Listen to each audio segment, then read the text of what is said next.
Ya, di video kali ini gue nggak megang kamera, tapi gue tetap bahas kamera ya, karena ini channel kamera. Dan kayaknya buat kalian yang lagi nunggu-nunggu momen buat kamera-kamera murah, ini saatnya gue ngebahas tentang beberapa kamera yang bisa dibilang turun harga di tahun 2021 ini ya kan, karena ini pergantian tahun. Biasanya beberapa kamera itu juga mengalami pergantian harga atau penurunan harga bisa dibilang ya. Dan kamera-kamera yang mengalami turun harga ini tentunya dengan beberapa alasan ya.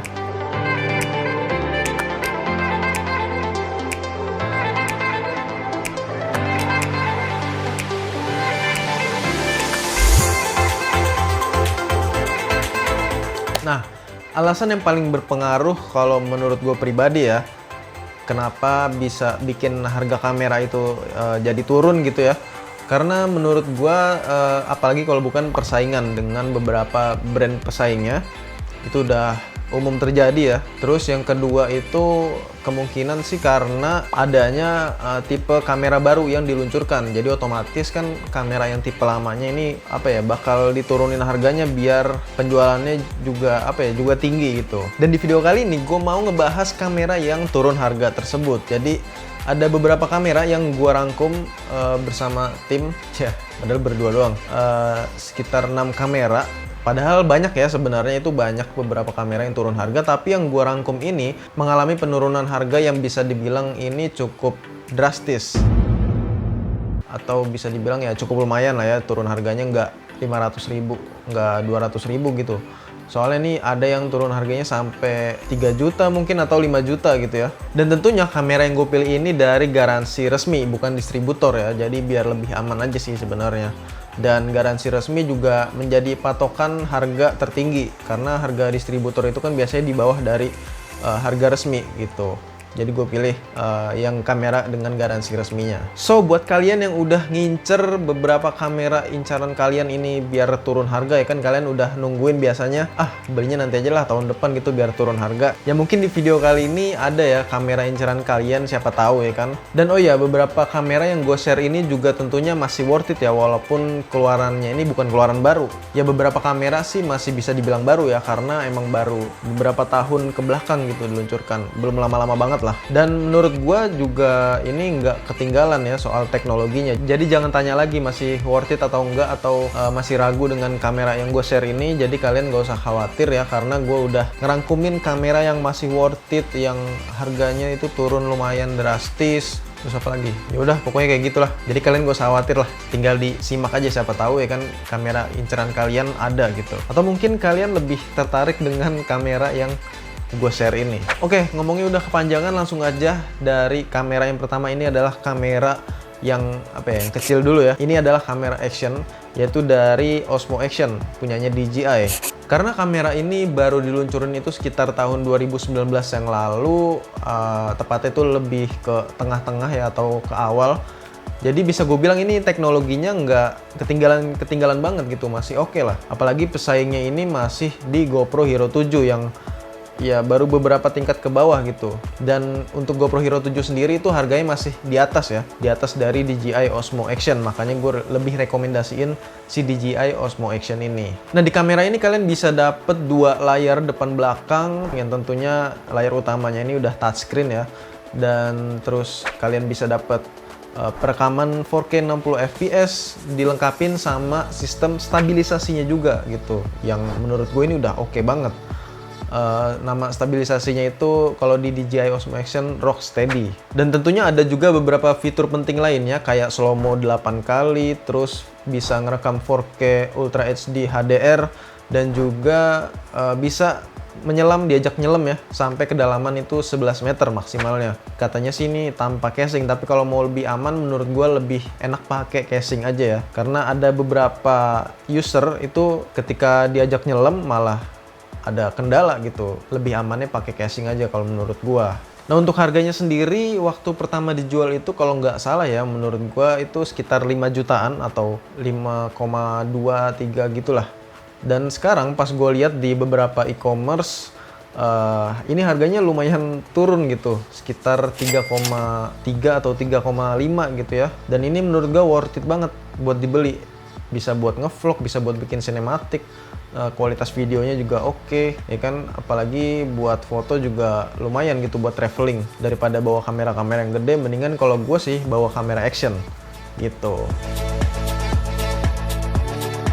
Oke, yang kedua kita lanjut ke kamera mirrorless dari produknya si Fujifilm tentunya ya. Dan ini ada tipe XA7. Ya mungkin dari beberapa kalian ini udah ada yang pakai ya.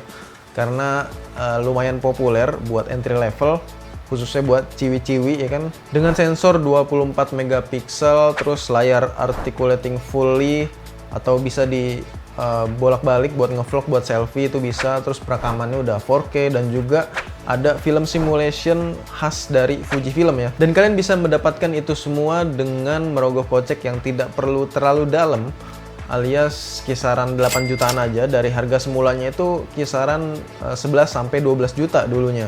Dan ya kalau dihitung-hitung sih lumayan turunnya ya. Jadi ya tunggu apa lagi. Nah, lanjut yang ketiga masih di sektor mirrorless, yaitu dari produknya Lumix. Kali ini ada Lumix G85 dan ini masih di sektor entry level ya. Walaupun pakai sensor forward 16 megapiksel, tapi menurut gue ini cukup worth it buat kalian beli. Apalagi di zaman sekarang ini masih cukup oke lah ya dengan kualitasnya, apalagi ada stabilisasi videonya gitu.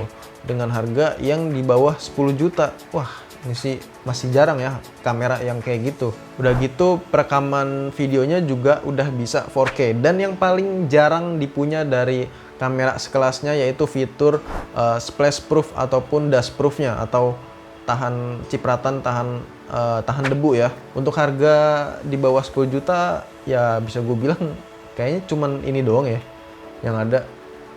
Gue nggak tahu juga sih. Dan tentunya dilengkapin juga dengan layar yang fully articulating atau bisa dibolak-balik buat ngevlog ataupun selfie ya. Harga semula untuk bodinya ini dulu tuh kisaran 12 juta, tapi di tahun 2021 ini kalian bisa tebus dengan harga bodinya itu sekitar 8,5 juta only. Ya mungkin kekurangannya dari lensanya kali ya, pilihan ini nggak terlalu banyak. Jadi menurut gue yang kalian masih belajar videografi, ya menurut gue cocok juga pakai kamera ini. Nah, selanjutnya masih dari Lumix, yaitu yang keempat ada Lumix GH5, dan ini lebih ke kelas profesionalnya ya. Dulu ini kamera yang cukup, bisa gue bilang ini cukup populer ya di kelasnya untuk kalangan videografer, karena gue juga dulu sempet pengen banget punya kamera ini tapi belum kesampaian sampai sekarang gitu. Karena ya dulu harganya lumayan gitu untuk GH5 ya kan, 20 juta ke atas. Apalagi belum full frame ya kan. Dengan sensor sebesar 20 megapiksel, kamera ini mampu menangkap gambar 6K ataupun video 4K. Dan autofocus yang dipunya kamera ini jelas lebih oke dari yaitu G85 ya. Dan interface-nya pun cukup lengkap karena ini adalah kamera videografi, jadi ya cukup lengkap sih biasanya kalau kamera yang diperuntukkan buat video gitu. Nah, selain fitur tersebut ada juga mode perekaman 10-bit 422 yang menjadi salah satu alasan kenapa kamera ini digemari gitu dulu ya. Jadi buat kalian yang lagi belajar bikin film dengan grading ya, kamera ini cocok banget menurut gua. Dan untuk harganya itu dulu kalau nggak salah pas gue pengen beli harga bodinya aja itu 23 juta. Tapi sekarang atau kemarin gue lihat ya di beberapa e-commerce ada yang jual bahkan itu 17,3 juta. Ya rata-rata sih masih 19 juta ya. Tapi itu menurut gue harganya juga turunnya itu lumayan cukup besar gitu ya. Nah, hampir yang terakhir nih masih di posisi kelima ada kamera mirrorless juga, tapi ini bedanya dia udah sensor full frame. Nah, ini cukup menarik ya. Sensor full frame turun harganya juga lumayan. Ya walaupun bukan keluaran terbaru, tapi masih gue bilang ini cukup worth it banget buat sekarang ini ya. Yaitu Sony A7 Mark II. Ya pasti kalian tahu lah ya. Nah, dulunya kamera ini tuh dijual untuk kitnya itu kisaran 21 atau 20 jutaan. Setahu gue sih segitu ya.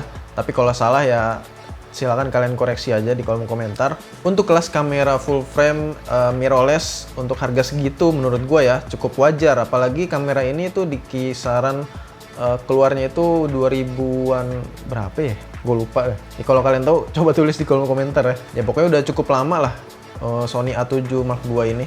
Tapi sekarang kamera ini muncul dengan harga yang cukup menggoda untuk dibeli ya, karena mungkin pesaingnya emang cukup ketat sih untuk kelas kamera mirrorless full frame ya. Cukup banyak buat sekarang ini, apalagi ada yang compact segala macam ya. Harganya ini melompat cukup jauh, itu bisa kurang lebih 4-5 jutaan turunnya, yaitu kisaran 15 jutaan kalau gue lihat ya. Ada yang jual kisaran segitu.